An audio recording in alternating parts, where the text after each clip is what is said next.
അമേരിക്കയിലെ പള്ളിയിൽ വെടിവെപ്പ്. അക്രമി ഉൾപ്പെടെ 3 പേർ കൊല്ലപ്പെട്ടു.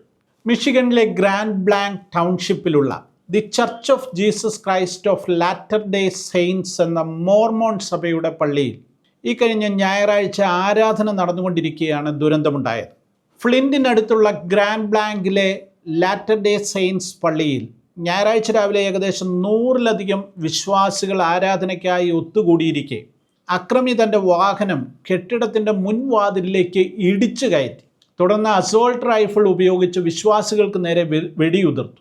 പിന്നീട് പെട്രോൾ ഒഴിച്ച് കെട്ടിടത്തിന് തീയിട്ടു. അതിവേഗം സ്ഥലത്തെത്തിയ പോലീസുമായും അക്രമി ഏറ്റുമുട്ടി. ഒടുവിൽ പോലീസ് നടത്തിയ വെടിവെപ്പിൽ അക്രമിയും കൊല്ലപ്പെട്ടു. വാഹനത്തിൽ സ്ഫോടക വസ്തുക്കൾ കണ്ടെത്തി. ഇത് അക്രമത്തിൻ്റെ തീവ്രതയെ സൂചിപ്പിക്കുന്നതാണ്. വലിയൊരു കൂട്ടക്കൊല പ്ലാൻ ചെയ്തുകൊണ്ടായിരുന്നു അയാൾ അവിടെ എത്തിയിരുന്നത്. സഭയിലെ എൽഡറായ 65 വയസ്സുകാരനും മറ്റൊരാളും അക്രമിയുടെ വെടിവെപ്പിൽ കൊല്ലപ്പെട്ടു. കുട്ടികൾ ഉൾപ്പെടെ 9 പേർക്ക് പരിക്കേറ്റുവെന്നും റിപ്പോർട്ടുകൾ സൂചിപ്പിക്കുന്നു. പരിക്കേറ്റവരെ ആശുപത്രിയിൽ പ്രവേശിപ്പിച്ചു. ഒരാളുടെ സ്ഥിതി ഗുരുതരാവസ്ഥയിലാണ്.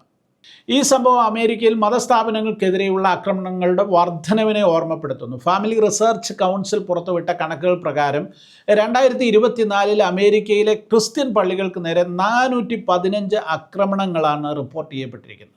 ആക്രമണം നടത്തിയ ആളുടെ പേര് പോലീസ് പിന്നീട് വെളിപ്പെടുത്തി. മിഷിഗണിലെ ബർട്ടൺ സ്വദേശിയായ 40 വയസ്സുള്ള തോമസ് ജേക്കബ് സാൻഫോർഡ് എന്ന യുവാവാണ് അക്രമി. ഇറാഖ് യുദ്ധത്തിൽ പങ്കെടുത്ത മുൻ സൈനികനുമാണ് ഇയാൾ. ചില റിപ്പോർട്ടുകൾ പ്രകാരം ഇയാൾ മുമ്പ് ഈ സഭയുടെ തന്നെ അംഗമായിരുന്നു. ഈ ആക്രമണത്തിൻ്റെ പ്രേരണ എന്തായിരുന്നു എന്ന് ഔദ്യോഗികമായി ഇപ്പോഴും അജ്ഞാതമാണ്.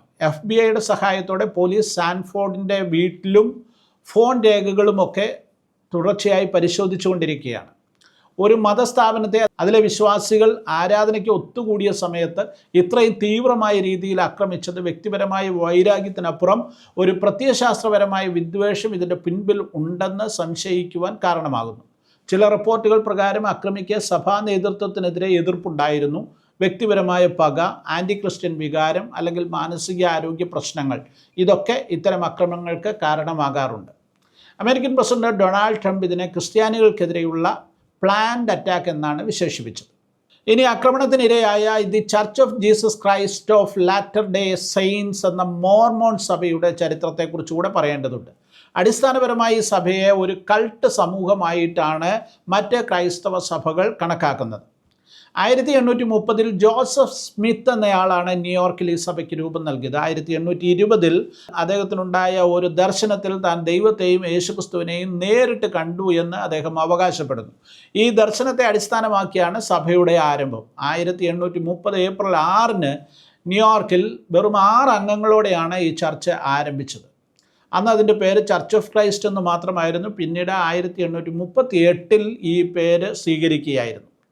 യഥാർത്ഥ ക്രിസ്തീയത ലോകത്തു നിന്ന് നഷ്ടപ്പെട്ടെന്നും അത് തന്നിലൂടെ പുനഃസ്ഥാപിക്കപ്പെടുകയാണെന്നുമായിരുന്നു ജോസഫിൻ്റെ അവകാശവാദം. ജോസഫിൻ്റെ മരണത്തിന് ശേഷം 1844 ബ്രിഗാം യങ് എന്ന വ്യക്തി ഇതിൻ്റെ നേതൃത്വം ഏറ്റെടുത്തു. ആ കാലഘട്ടത്തിലാണ് സഭ ശക്തമായി വളർച്ച പ്രാപിക്കുന്നത്.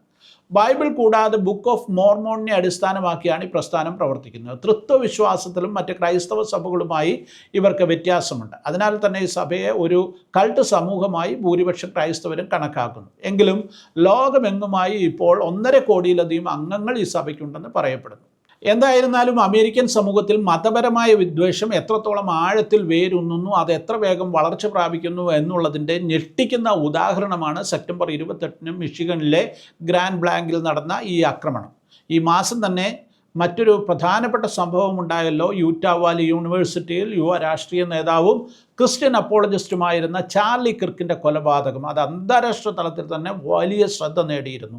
അമേരിക്ക ഒരു ക്രിസ്തീയ രാജ്യമാണ് എന്നൊക്കെ പറയുമ്പോൾ തന്നെ അവിടെ ക്രൈസ്തവ സഭകൾക്കെതിരെ തുടർമാനമായി ആക്രമണങ്ങൾ ഉണ്ടാകുന്നു എന്നുള്ളത് ആശങ്കാജനകമായ കാര്യമായി അവിടെയുള്ള ക്രൈസ്തവ സമൂഹം തന്നെ എടുത്തു പറയുന്നു എന്നുള്ളതും ശ്രദ്ധേയമാണ്.